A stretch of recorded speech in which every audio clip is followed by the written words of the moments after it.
Hey guys, welcome to this video. In this one, we're going to run down the New Zealand dollar. I run a day trading academy. You can get the link underneath. You can get my free training also.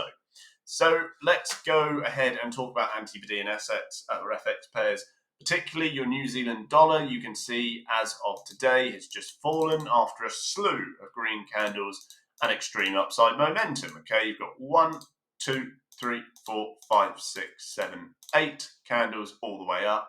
Okay, obviously you're going to have some rejection at some point. Now, what's happening is you're falling to very, very early key price action zones. You see all these candle wicks, okay? They are, your reference point for new long side entries. If you pull your time frames up a bit, you can see the picture slightly more ugly. You don't have many weekly candles, but you do still have that remaining key support beneath, okay? And it comes in line with all these areas to the left-hand side. You can see that all the way over here, and they're repeated there. So strong price action levels exist. More or less, I'd be happy if it could get lower, 61.4 or so, 30 pips. It would need to pull down really for me. But I wouldn't be shocked if it does get rejected early because of this really, really quick up move. Now, today's momentum to the downside is reflected across various of these assets that have AUD and New Zealand in, like Pound New Zealand.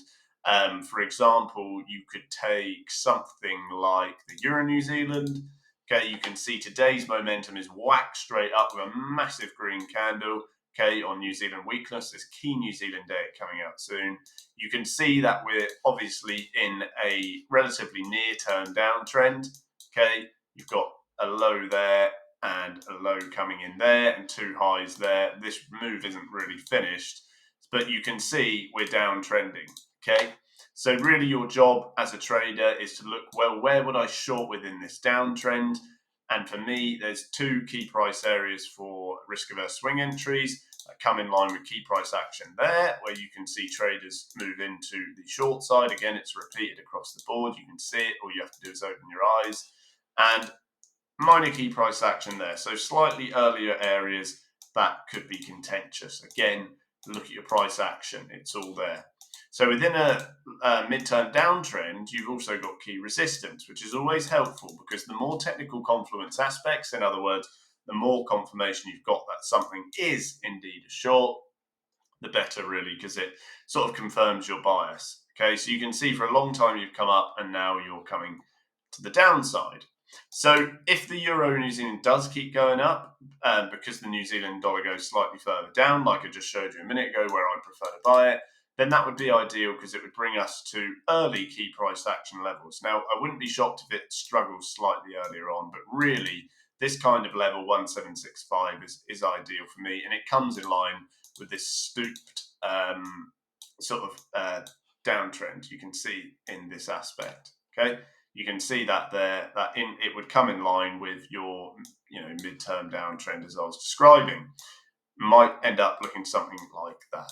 Okay, so Euro New Zealand, I think you'll break these lows. I don't think they're going to hold. I can see level decay there. It's it's not my favorite. And it's because you're coming to the downside on those highs, and then those lows are sticking, really, aren't they? They're sticking around the same area.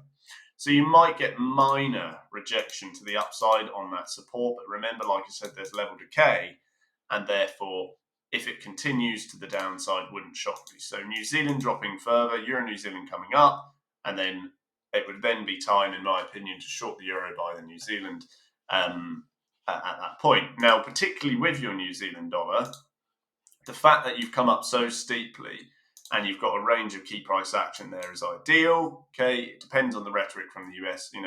If it becomes a case that people would rather invest in New Zealand dollars, not US dollars, of course, then you would find continuation. But in many cases, when you have 8 days up, you get a bit of a weaning off period. Okay, come back to reasonable MAs, might see the stock oscillator come halfway down or something.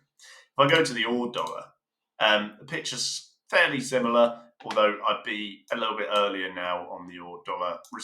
Support there, support there, support there. Lots of key price action.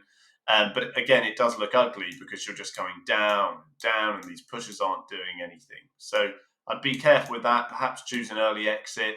Drop your size as well, because I wouldn't be shocked if ultimately you find something like that. You just have to wait for that market sentiment to come out regarding the AUD.